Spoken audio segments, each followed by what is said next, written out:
Hi, I'm Kristen. This is one of my quilting vlog update videos. So just a bunch of stuff I've been up to since the last time I did one of these. The main thing, if you missed my video a couple weeks ago, is I bought a long arm, a Moxie. So it's kind of like an entry level 15-inch throat space long arm, and I've been playing with that. So I did a couple practice pieces, which I think I talked about in that video. I can't remember where it was in the sequence of when I was practicing, but I have now kind of decided I was doing enough practicing, and now I've started my first proper quilt on it. So it's still kind of a practice quilt. I've like made the quilt purposely to practice on the Moxie. So it's got lots of kind of rectangular shapes. It was made using like a Ruby Star scrap bag, or a couple of them, can't remember. And some jelly roll strips that I got off like an eBay haul thing. Anyway, so I've been working on that. I made a few rookie mistakes, which I will tell you about when I do the proper video about that. I'll show you a little sneak peek of some of it now, but that'll probably be next week's video, I think. So I'll show you what went wrong, what went right. I tried all sorts of different kind of, are they called fillers? I think they're called fillers, when you just kind of fill the space with them, to see kind of which ones I would like, so that I could use it as kind of like an all over on something, or as a filler in bigger spaces in other quilts.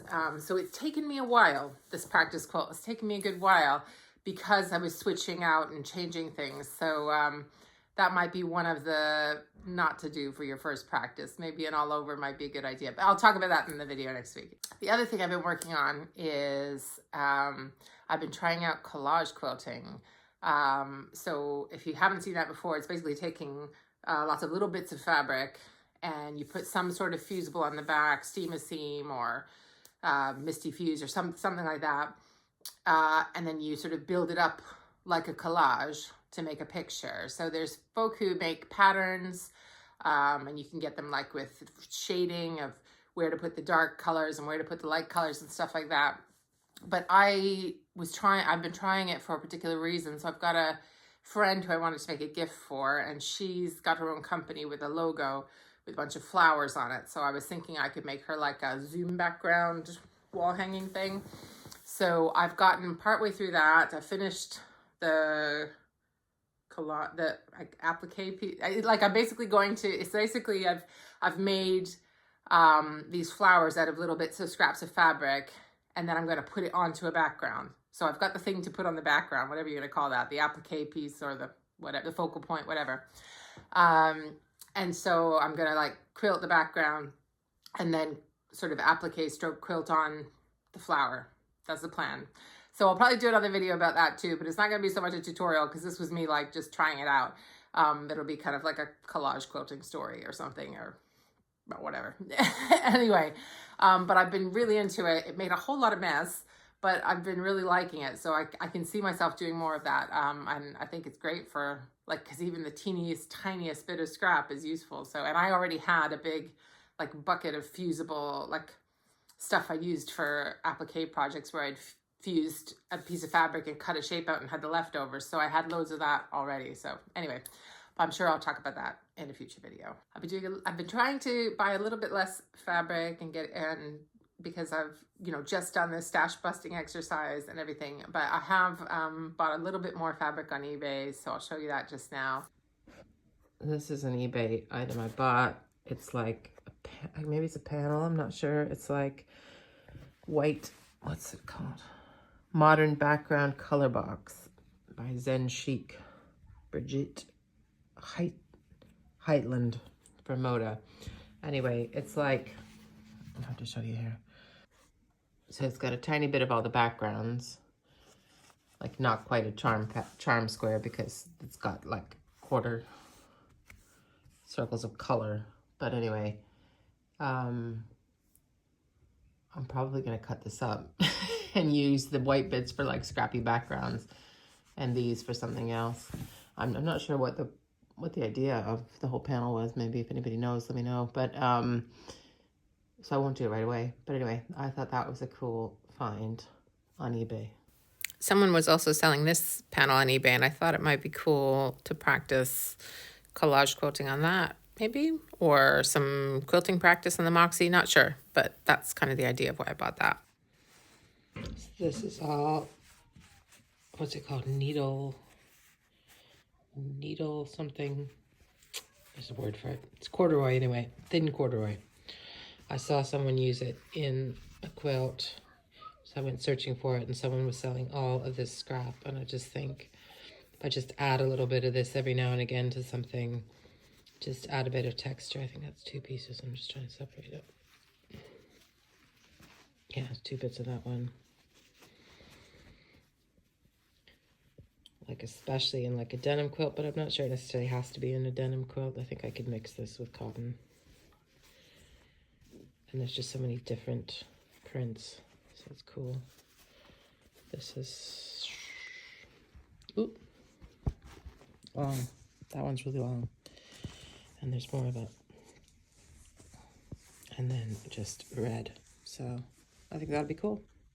Okay, so the channel has reached a milestone last week, I think it was, at 10,000 subscribers. So thank you so much to all of you who are already subscribed, because obviously you got the channel there. I never thought I would get this many subscribers, if I'm honest with you, so it's kind of amazing. But something has come with it that has made me less comfortable or less happy or whatever. I had a few, I don't know, popular videos. Maybe that's part of what sort of tipped the channel over the edge. And I've gotten quite a few more nasty comments. I know that stuff you kind of hear about on social media, but I never thought, you know, I was doing anything that was that was going to provoke that kind of thing. And it's kind of hit me a little bit. So I've just had people kind of telling me I talk too much and all this kind of stuff, but in a nasty way, you know, like, I mean, I know I talk too much. And that's kind of part of what the channel is. It's just kind of chatty. You can listen to it while you're sewing. If you don't like it, you can watch another channel, you know what I mean? But I've been kind of flabbergasted at some of the anger and the nastiness of those comments, especially since they're not paying me for anything. But anyway, so yeah, so I suppose I'm not saying this to you know, retaliate to anybody or anything like that. It's more, I'm saying it because I need some guidance from those of you who do subscribe. So I mean, I know some of the folk who leave those comments probably just like found a video, didn't know what the channel was about, didn't know that I'm just kind of like a confident beginner and I'm not some big professional teacher or something like that. Just didn't get what the channel was about, and for some reason that made them angry. But anyway, it's left me kind of questioning. So I think what I've done previously is just, here's what I'm up to. But I guess now that I've reached this milestone, I'd love to hear more of what you would like to see from me. So do you like the tutorials where I'm giving you step by step? Do you prefer it when I'm just talking about stuff I'm up to, whips and things like that? I'd love to just kind of get your feedback, like primarily from those of you who kind of watch on a regular basis. Like, what is it that what are the videos that you prefer? Maybe tell me your favorite one or something like that. I'm not sure. I'm not sure what I'm asking. Just kind of like, what would you like to see more of? Because I know I can't please everyone, and I just have to, I guess, if I'm going to have a channel that's going to get bigger, I'm going to have to grow a thicker skin or something like that about some of the negative comments. But I would like to be giving those of you who come back every week and are super nice to me, because loads of you leave super fabulous comments.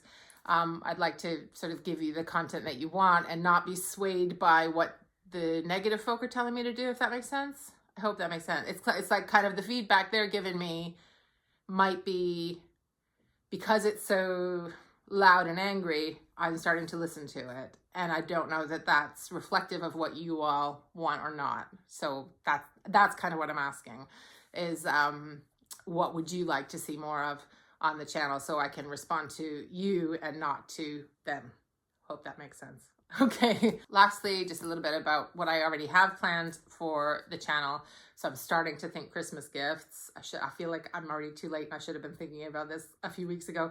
But so I know one thing I'm going to do is my first ever panel quilt. So my nephew is super into trains, and I found this cool panel of like, I think it's like a steam train and another train or something. Anyway, and so I'm going to build a quilt around that for him. So I don't have a pattern or anything. I'm just going to have to come up with something. So I'll film that and show you kind of the process and what I decided to add to it to give it some interest and things like that.